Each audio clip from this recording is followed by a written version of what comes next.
اور جو شخص کوئی برا کام کر بیٹھے یا اپنے حق میں ظلم کر لے پھر اللہ سے بخشش مانگے تو اللہ کو بڑا بخشنے والا بڑا مہربان پائے گا۔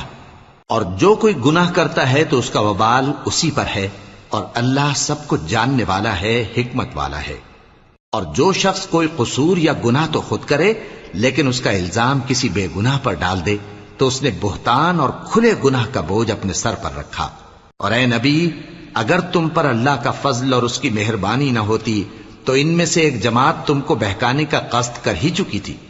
اور یہ اپنے سوا کسی کو بہکا نہیں سکتے اور نہ تمہارا کچھ بگاڑ سکتے ہیں۔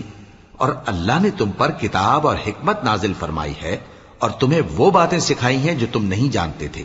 اور تم پر تو اللہ کا بڑا فضل رہا ہے۔ ان لوگوں کی بہت سی سرگوشیاں اچھی نہیں، ہاں اس شخص کی سرگوشی اچھی ہو سکتی ہے جو خیرات یا نیک بات